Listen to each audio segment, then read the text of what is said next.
Rowlatt సత్యాగ్రహ తర్వాత జలియన్వాలా బాగ్ massacre జరిగింది ఒకటి.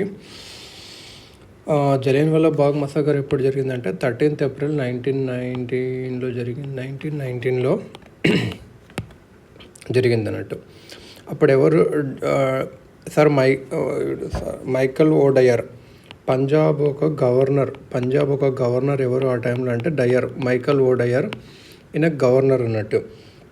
9th Aprilలో ఇద్దరు కాంగ్రెస్ లీడర్స్ని సైఫుద్దీన్ కిచ్లు అండ్ డాక్టర్ సత్యపాల్ని అరెస్ట్ చేశారు. ఎవరిని 9th April రోజు అరెస్ట్ చేశారు. సైఫుద్దీన్ కిచ్లు SAIFUDDIN సైఫుద్దీన్ కిచ్లు ఇంకా సత్యపాల్ని అరెస్ట్ చేశారు కాంగ్రెస్ లీడర్స్ వీళ్ళు.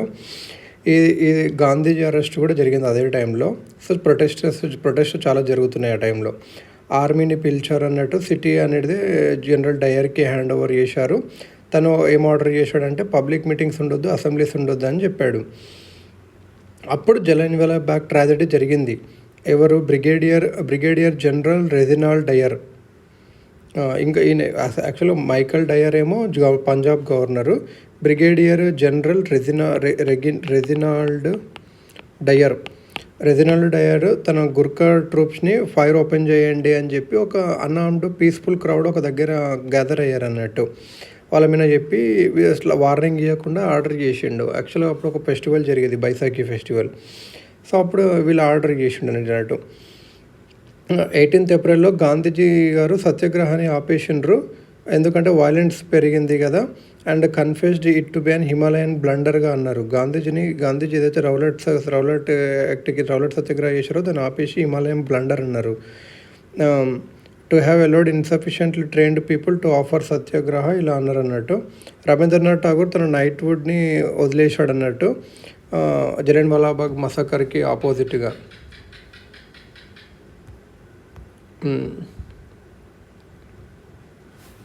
సో ఇది అన్నట్టు జలియన్వాలాకి రవీంద్రనాథ్ ఠాగూర్ గారు వదిలేశారు. అసలు గాంధీజీ ఐడియాలజీ ఒకసారి చూద్దాము. సో రవీంద్రనాథ్ ఠాగూర్ గారు ఎప్పుడు తన నైట్వుడ్ వదిలేశారంటే ఆఫ్టర్ జలియన్వాలా బాగ్ 1919. ఇది ఒక క్వశ్చన్. ఇప్పుడు గాంధీజీస్ ఐడియాలజీ చూసుకుంటే ఇది చాలా ఇన్ఫ్లుయెన్సెస్ నుంచి వచ్చింది అన్నట్టు. గాంధీజీ ఐడియాలజీకి తన ఆటోగ్రఫీకి మై ఎక్స్పెరిమెంట్ విత్ ట్రూత్లో తను ఏం చెప్తాడంటే తన పేరెంట్స్ కానీ ఫ్యామిలీ, సోషల్ రిలీజియస్ ఇవంతా చాలా ఇంపాక్ట్ చేసిందని చెప్తాడు. భగవద్గీత ఇంకా జైనిజం కూడా ఇన్ఫ్లుయెన్స్ చేసింది గాంధీజీ ఎర్లీ లైఫ్ని. అండ్ టోల్స్టాయ్ ఒక రైటింగ్స్ని, రస్కిన్ ఒక రైటింగ్స్ని, తొరియో ఒక రైటింగ్స్ని.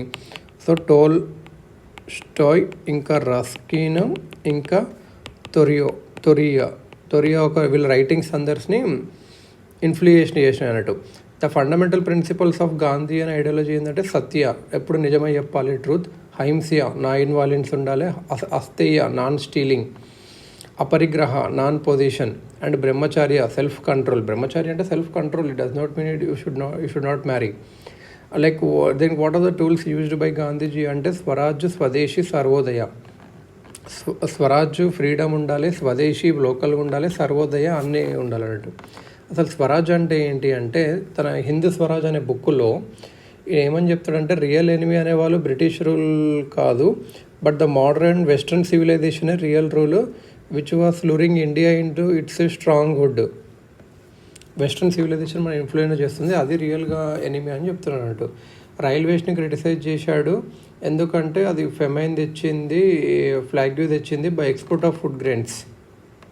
అంటే మన ఇండియాలో ఉన్నవన్నీ ఎక్స్పోర్ట్ చేస్తే ఇక్కడ అంతా లేకుండా ఉంటుందిగా, ఫెమైన్ ఉంటుంది. తో criticised as aberrant this ideas reflected the adverse effect of modernisation of the masses in the country side.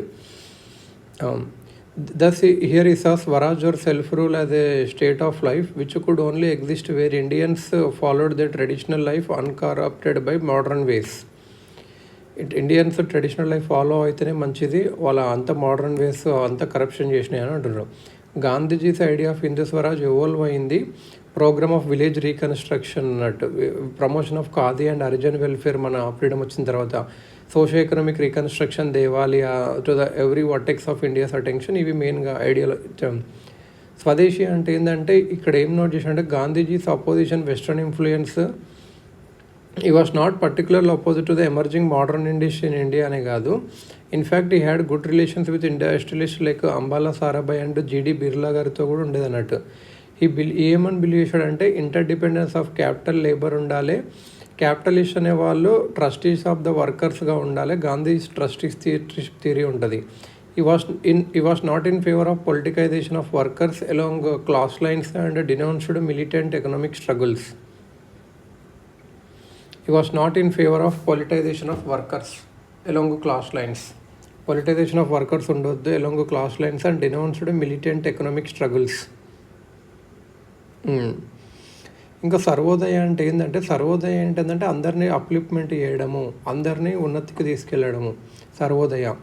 ఏమని అంటాడంటే, బిలీవర్ ఆఫ్ సర్వోదయ అనే వాళ్ళు ఏం చేస్తారంటే, strive for the greatest good for all and die in the attempt to achieve this goal. Ideal state మీద views ఎలాంటివి అంటే, గాంధీజీ ఏమన్నాడంటే రామరాజ్యం అనేది ఒక ఐడియల్ సొసైటీ అనుకున్నాడు. A system of cooperative commonwealth and statelessness అని. ఇది రామరాజ్యం అంటే ఒక కోఆపరేటివ్ కామన్వెల్త్, అందరికీ అందరం వేసి అందరి వెల్త్ బిల్డప్ చేయాలి. Statelessness, he rejected the state because state అనే కాన్సెప్ట్ని రిజెక్ట్ చేశాడు. బికాస్ ఎందుకంటే it is rooted in violence in so far as it is highly centralize చేస్తే వైలెన్స్ చేయడానికి ఉంటుంది. And such a system cannot be sustained without some measure of force and violence. ఒక state అనే concept ఉంటే అది ఆ state అనే system violence లేకుండా ఫోర్స్ లేకుండా ఉండలేదు. సో స్టేట్ అనే సిస్టమ్ని ఆపోజిట్ అన్నట్టు. గాంధీజీ గారు agreed with Thoreau that the government is the best which governs the least. ఈ తొరియో అనేతో ఏం చెప్తున్నారంటే, గవర్నమెంట్ ఏదైతే చాలా తక్కువ గవర్నమెంట్ చేస్తే అదే అన్నట్టు, అంటే ఎక్కువ గవర్నమెంట్ ఇంటర్ఫిరెన్స్ ఉండొద్దు అన్నట్టు. To Gandhi the prime function of, అసలు మన స్టేట్ ఫంక్షన్ ఏంటంటే సోషల్ బిహేవియర్ని రెగ్యులేషన్ చేయాలి అంతే. గాంధీజీ ఏమనుకున్నాడు, ఏం చెప్పాడంటే, ideal stateless society would consist of villages that would function on basis of voluntary cooperation. Ideal stateless society అనేది విలేజెస్లో ఉంటాయి, అవన్నీ వాలంటరీ కోఆపరేషన్తోనే వర్క్ చేస్తాయి, ఒకరికొకరు హెల్ప్ చేసుకోవాలి. ప్రాక్టికల్ ఐడియలిస్ట్ ఈయన అనొచ్చు. ఈయన ఏమన్నాడంటే, ideal stateless society was not viable due to human weaknesses. Ideal stateless society అనేది పాసిబుల్ కాదు, ఎందుకంటే మనిషికి వీక్నెస్ ఉంటాయి అని చెప్పి అని అన్నాడు. సో బెస్ట్ ఆల్టర్నేటివ్ ఏంటి మరి దీనికంటే, not a only non violent society but a predominantly non violent one. Non violence ఎక్కువ ఉండాలి అన్నట్టు. Like Gandhi also felt that individual is the end, state is the means. Individual is the end, state is the means అని నమ్మేవాడు. Gandhiji idealised stateless society and cashless society, classless society, not cash, classless ఉండకూడదు, upper class lower class ఉండకూడదు, stateless ఉండాలి. Self sufficient villages based on non violence instead of force వాడొద్దు, non వైలెన్సే మంచిది. On service instead of exploitation కన్నా సేవ మార్గం గొప్పది. రినౌన్సియేషన్ ఇన్స్టెడ్ ఆఫ్ అంటే ప్రాపర్టీ అంత సంపాదించకన్నా వదిలిపెట్టడం మీద ఎక్కువ ఆనందం ఉంటుందని గాంధీ గారు చెప్పారు. మరి రిలీజన్ మీద గాంధీజీ గారి ఐడియాలజీ ఎలా ఉండేదంటే, views on religion according to him ఏంటంటే, రిలీజన్ అనేది could not be confined to the realm of private opinion alone but must influence and permeate all activities of men. ఒక ప్రైవేట్ ఒపీనియన్గా ఉండడానికి సరిపోదు, ఇన్ఫ్లుయెన్స్ చేయాలి, మానవులందరూ ఉన్నతికి తీసుకెళ్ళాలి. ఇది రిలీజన్ అన్నట్టు గాంధీ ప్రకారం. ఈ రిలీజియస్ అవుట్లుక్ నారో కాదు, యూనివర్సలిస్టిక్ అన్నట్టు. ఇండియన్స్ అనే వాళ్ళని ఎలా ఉండాలంటే, డీప్లీ వాళ్ళ కల్చర్ మీద నమ్మకం ఉండాలి, ఫాలో అవ్వాలి. But same time good things కూడా నేర్చుకోవాలి వేరే కల్చర్ నుంచి అని చెప్పేసి. ఏమంటాడంటే, I want the cultures of all lands to be blown about by my house as freely as possible but I refuse to be blown of my feet by any. అంటే అన్నీ నేను నేర్చుకోవాలి కానీ నేను ఏది బుద్ధి లేకుండా ఏది ట్రాప్లో పడకూడదు అని అట్లా చెప్తున్నాను. ఎకనామిక్ డిసెంట్రలైజేషన్ అంటే ఏమన్నట్టు, man's pursuit for higher values is possible only in a system of cottage industries in which worker owns the means of production. Economic decentralisation అంటే వర్కర్స్ అనేవాళ్ళు మీన్స్ ఆఫ్ ప్రొడక్షన్ మీద ఉండాలని చెప్పి కాటేజ్ ఇండస్ట్రీస్ని డెవలప్ చేయాలన్నాడు. వర్ణ system and non position మీద ఏం చెప్పాడంటే, equality of all professions as well as equal earning for all professions అని అన్నాడు. అంటే అందరికీ సమానం చూడాలి, కులమతాలు లేకుండా. Every person should follow his hereditary profession as a duty to society and not as a way of amazing wealth. అంటే సొసైటీకి ఏమైనా ఇప్పుడు బార్బర్ అట్లా కటింగ్ చేయాలి, అట్లా సొసైటీకి హెల్ప్ చేయాలి. అట్లనే ఎడ్యుకేషన్ మీద ఏమన్నా అంటే, Gandhiji Wardha scheme of education 1937లో అనౌన్స్ చేశాడు. ఇది హరిజన్ దాంట్లో హరిజన్ అనే న్యూస్ పేపర్లో పబ్లిష్ కూడా చేశాడు. ఇది ఏంటంటే బేసిక్ ఎడ్యుకేషన్ మెయిన్ ఏం ఏంటంటే లెర్నింగ్ బై యాక్టివిటీ అన్నట్టు. వర్ధ ఎడ్యుకేషన్ ఎవరు ప్రపోజ్ చేశారు అంటే గాంధీ గారు. సో ఇంపార్టెంట్ ఇది.